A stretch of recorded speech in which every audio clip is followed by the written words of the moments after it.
There's a local police right there patrolling. Doesn't seem to care that we're here. Good morning, everybody.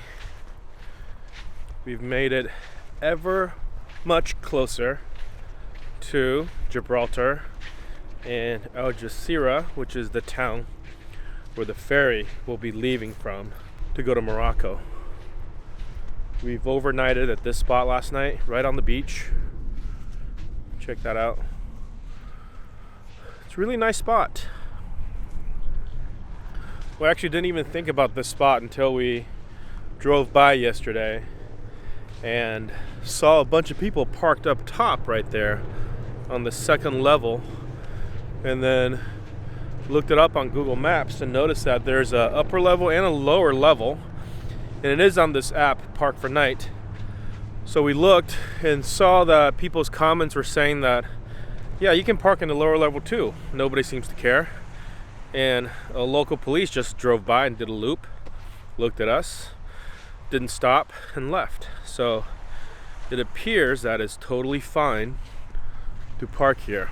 And last night we slept there, had no problems either. Water jug, license plate. I guess I'll pick that up on my way back. But even though we're only staying here for one night, oh, check it out. There's Gibraltar. You can see Gibraltar right there.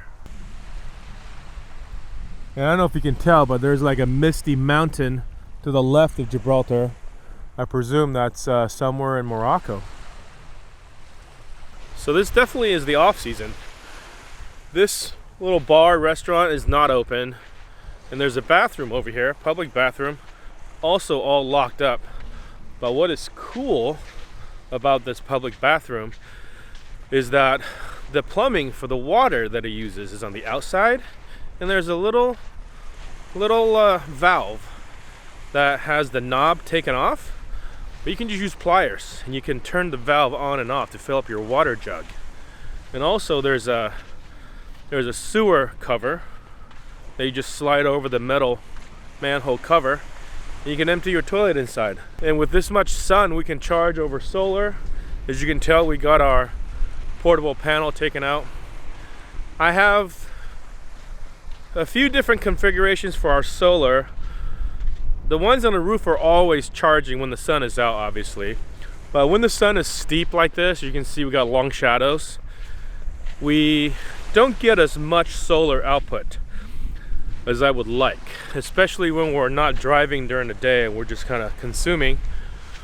So I have two different options. I can tilt the panels towards the sun, which I've positioned the car in the right angle to do that, or I can take out my portable panel and plug that in, which gives us an extra 100 watts, or I can do both in a real dire situation.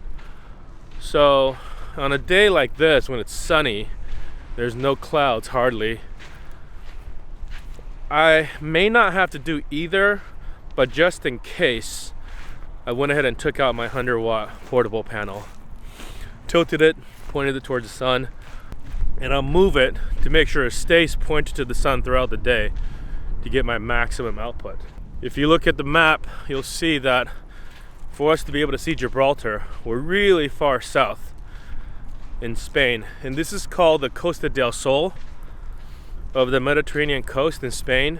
Basically from Malaga all the way down to Gibraltar is super popular with expats from mostly the UK, Ireland, and elsewhere in Europe as well, but a lot of British expats here, a lot.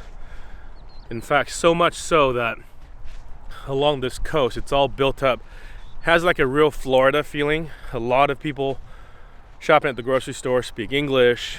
A lot of signs are both in Spanish and English, which you may think is common in Europe, but not so much actually in countries where there's not a lot of British tourism. So not exactly a bunch of unspoiled wilderness out here, but I can see why. It is nice though. Where we are right now is one of the furthest southern points in Europe while still being on the Mediterranean side. As you can see, the water is super calm. But just on the other side of Gibraltar, you go around, you end up on the Atlantic side. The water's rough, it's a little colder. You get a little bit more marine layer. So this is as far as waterfront living, if you're not into surfing, water sports and things like that, or things involving waves, this is about as good as it gets, which is why Costa del Sol around here is so popular. So anyways, here's the bathroom. I'm going to show you the water and sewer situation here. This leaks a little bit.